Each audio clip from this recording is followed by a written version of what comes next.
আসসালামাইকুম।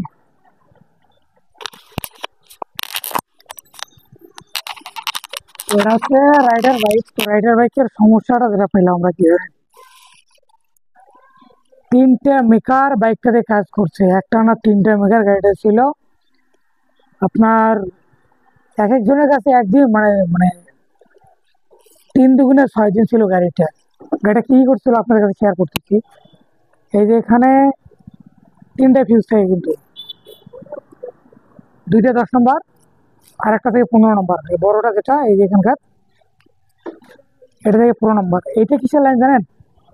আইসি আইসি যেটা থাকে এখানে গাড়িটার মেন, আমরা তো অনেকে বলি এক্টিভার, আবার বলি অনেকে সিডিআই। হ্যাঁ, এই আইএসজিটার কাজ হলো, এই যে আইএসজিটা এখানে যে লাইনটা দেখতেছে না, এই যে লাইনটা এখানে কিন্তু ব্যাটারি থেকে লাইন ঢুকছে একটা দিয়ে, বেড়াইছে একটা দিয়ে। বুঝলেন? কিন্তু আমার কাছে সুন্দর ভালো করে বুঝেছি, এই লাইনটা একটা ঢুকছে আর একটা কিন্তু বেড়াইছে। তো এই আইএসজিটাতে এই যে এখানে যে তারটা দেখতেছেন, এই তারটা ওখানে চলে গেছে, আবার তারটা বেরিয়ে গেছে এখানে। কত সুন্দর সিস্টেম! তো এরা হয়েছিল কি জানেন, এই গাড়িটাতে ফায়ার করছিল ইচ্ছা মতো। গাড়িটাতে ফায়ার করার কারণে যে দুইটা ফিউজ দেখছেন, যে 10 নম্বর দুইটা লাগা, এই দুইটাই শর্ট করছিল, করার পর ডাইরেক্ট করে দিচ্ছে দুইটা। 3 নম্বরে যে এটা যে 15 নম্বরে যে ফিউজটা থাকে চ্যাপ্টারটা, এটাকে ওরা কেটে ফেলছিল ফায়ার করে। তো কাটার পর বাইক স্টার্ট হয় না। বাইক স্টার্ট হয় কিভাবে? আপনার হলো যদি সেলফ মারি, সেলফ মারার পর এখানে যে একটা চেক লাইট আছে, কিন্তু এখানে ঠিক এই জায়গাটা একটা চেক লাইট আছে গোলের মতো। তো এই চেক লাইটটা বন্ধ হয় না। তারপর তো এটা নিয়ে অনেক ইয়ে করছে, তো সবাই মতামত দিচ্ছে কি এই আইসিটাকে ফালাই দিতে হবে।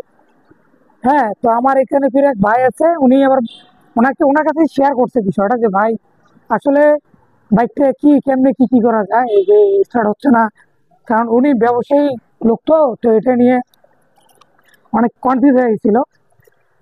তো বলার পর বাইকটা আমার কাছে দিচ্ছে, আমার কাছে সময় লাগছে, কারণ স্পেয়ার পার্ট ছিল না এইভাবে, না থাকার কারণে যে সমস্যাটা হয়েছে বাইকটা আমি আপনাদের শেয়ার করতেছি। সেটা হলো এটার কারণে ওটা ফিউজ, এই ফিউজগুলো দেখেন, এগুলো কিন্তু আমি পরে ফিউজ আনাইছি। ফিউজ যেগুলো ছিল না স্টকের, এগুলা সবগুলো ডাইরেক্ট করে দিচ্ছিল। কখনো আপনার রাইডার বাইকে কখনো আপনারা ফিউজ ডাইরেক্ট করে বাইক চালাবেন না। চালালে কি হবে জানেন? যদি বাইকটাতে আপনি ফিউজ ডাইরেক্ট করে দেন, আপনার বাইক, এটা বাইক কিন্তু আইটাস, যে কোনো ফল্ট হয়ে যাবে। কি কি দিতে পারে জানেন? এই যে চাপ আছে না, চাপ শর্ট হয়ে যাবে 1 নম্বর। 2 নম্বর আইসির প্রতি প্রেশার পড়বে। 3 নম্বর যেটা, এই যে হাইড্রেশন কয়েলটা আছে না, মরে যাবে কিন্তু। 4 নম্বরে যেটা, আপনার পিক আপ কয়েলটা শর্ট হওয়ার বেশি চান্স আছে এই বাইকগুলোর ক্ষেত্রে, মানে আইসি ভাল্বের যে সেগমেন্ট। তো আমার কাছে আসার পর আমি একটা একটা করে চেক আপ করছি। এটা আছে না, এই চাপাটা কিন্তু ফালাই দিচ্ছি আমরা। এটা ফল্ট হয়ে গেছিল, যে অপন সুইচটা আছে না, এখানে দেখি শর্ট হয়ে গেছে, এটা বাদ। তারপর কি করলাম, আর্মিস্টার খুললাম, আর্মিস্টার খুলে দেখি আপনার পিক আপ কয়েল শর্ট হয়ে গেছে, ওটাও মাপিয়ে দেখতেছি সবগুলো শর্ট। তাহলে ভাই এই যে আপনারা এই কাজগুলো করেন, মানে বাইকটা আপনার কাছে যদি ঠিক আছে মানতেছি, কাজ করেন, না পারলে বলে দেন পারবো না, আর যদি পারেন ওইভাবে করেন। এই যে বাইক ফল্ট করবেন, এতে ফায়ার ওঠে, ফায়ার করার কারণে দেখা যায় আপনার এটা কয়েকটা, যেমন সেন্সর শর্ট হয়ে গেলে এই সমস্যাগুলো হয়। এই জিনিসগুলো ভাবতে হবে ভাই, যারা কাজ করেন দেখে শুনে বুঝে কাজগুলো করবেন, জিনিসটা ভালো হবে। বুঝতে পারছেন?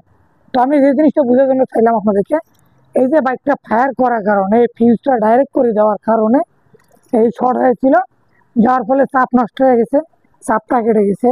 তারপর আপনার হাইড্রেশনটা গেছে, পিক আপ কয়েলটা গেছে।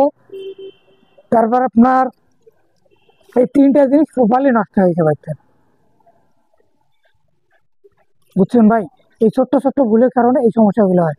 তো যাদের কাছে যাবে বাইকগুলা, আপনারা চেক করেন, মানে আপনাদের কাছে ভোল্টেজ চেক আপ যে মেশিনটা আছে ওটা নিয়ে এসে চেক করে দেখেন, আর্মেচারে ভোল্টেজ দেখেন, আর্মেচার চেক আপ করেন, পিক আপ চেক আপ করেন।